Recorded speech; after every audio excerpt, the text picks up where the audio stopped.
आप देख रहे हैं लाइव इंडिया हर पल। नमस्कार, आप देख रहे हैं लाइव इंडिया हर पल। मैं हूं आपके साथ रेखा मिश्रा। सीएम नीतीश कुमार लगातार अपने कार्यकाल के दौरान कई बार ऐसा होता था कि वह बिहार की यात्रा पर निकलते थे और लोगों के मूड को समझने की कोशिश करते थे। आपको याद होगा कि जिस वक्त प्रशांत किशोर ने भी अपनी पार्टी की शुरुआत की थी और पार्टी की शुरुआत से पहले उन्होंने लोगों के बीच पहुंचा था और लोगों के मन को जानने की पूरी तरीके से कोशिश की थी। हालांकि उसका फायदा उन्हें नहीं मिला, लेकिन नीतीश कुमार के बेटे निशांत की अगर हम बात करें तो वो एक्टिव राजनीति में आने के साथ ही बिहार के सफर पर निकल पड़ेंगे और बिहार के लोगों को समझने की कोशिश करेंगे। यानी कि जेडीयू ज्वाइन करने के बाद वे अपने पिता सीएम नीतीश की तरह ही बिहार की यात्रा पर निकलेंगे। जेडीयू के मुख्य प्रवक्ता नीरज कुमार ने इसकी जानकारी भी जो है वो लोगों को दी है और बताया है कि कैसे वह बिहार की यात्रा पर जाएंगे और लोगों के मूड को समझने की कोशिश करेंगे और साथ ही उनके बीच जाकर के ये बताएंगे कि आज से अपने पिता की जिम्मेदारियों को वह बखूबी निभाएंगे। बिहार की जनता को कोई परेशानी नहीं होगी, विकास में कोई बाधा नहीं बनेगा। नीतीश कुमार अब राज्यसभा जाएंगे तो बिहार का विकास जो है वो एनडीए सरकार उसी तर्ज पर करेगी जिस तर्ज पर नीतीश कुमार के नेतृत्व में एनडीए करती आई है। जानकारी के मुताबिक सीएम नीतीश कुमार बिहार और देश के इकलौते ऐसे नेता हैं जिन्होंने अपने राज्य की 16 बार यात्राएं की है और इसके साथ ही विकास कार्यों का उन्होंने जायजा भी लिया है। जीविका की स्थापना की और महिलाओं को आत्मनिर्भर बनाने के लिए कई पहल की है। यानी कि जीविका दीदियों की सलाह पर ही उन्होंने शराबबंदी जैसी ऐतिहासिक फैसला लिया था।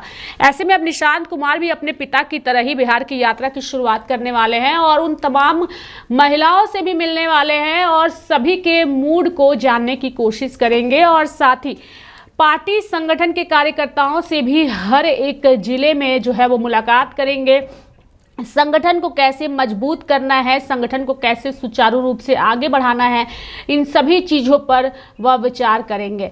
बिहार की यात्रा की बात करें तो बिहार की यात्रा किसी भी नेता के लिए बेहद ही महत्वपूर्ण इसलिए हो जाती है क्योंकि बिहार के विकास में सबसे पहले बिहार के हर एक चीज़ों को समझना उतना ही ज़रूरी है जितना कि बिहार की जनता को समझना है। बिहार का विकास सही मायने में कोई भी नेता तभी कर सकते हैं जब बिहार के लोगों और बिहार के हर एक जगह को चप्पे चप्पे से नेता पहचान सके और जान सके। निशांत कुमार की बात करें तो निशांत कुमार जो है अभी तक के अपने जीवन में राजनीति से उनका कोई भी लेना देना नहीं था, लेकिन अब जब वो एक्टिव राजनीति में आ रहे हैं तो राजनीति से पहले अपने राज्य को भी वो समझने की कोशिश करेंगे और राज्य के लोगों को भी समझने की कोशिश करेंगे और साथ ही जेडीयू के नेता जिस तरीके से बिहार के अलग अलग जिलों में एक्टिव हैं उन नेताओं से बातचीत करेंगे।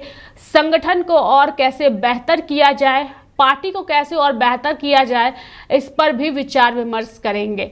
यानी कि एक शब्द में कहें तो बिल्कुल अपने पिता की तर्ज पर बिहार की यात्रा पर निकलेंगे निशांत कुमार।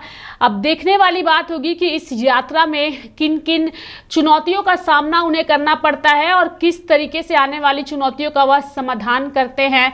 नाराज कार्यकर्ता जो नीतीश कुमार के बिहार छोड़ने से नाराज है उन्हें वो कैसे मनाते हैं, उनकी जो चोट है नीतीश कुमार के यहाँ से जाने से उसे कैसे समझाते हैं, साथ ही बिहार की वो जनता जिन्होंने नीतीश के चेहरे पर वोट दिया है उन्हें वो कैसे मनाएंगे, ये उनकी यात्रा से तय होगा। कई सारी पहलुएं और कई सारी चीज़ें जो है वो स्पष्ट होंगी।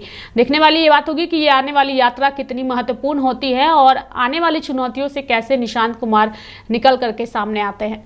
मेरे साथ फिलहाल अभी के लिए इस खबर में इतना ही। आप देखते रहिए लाइव इंडिया हर पल। नमस्कार।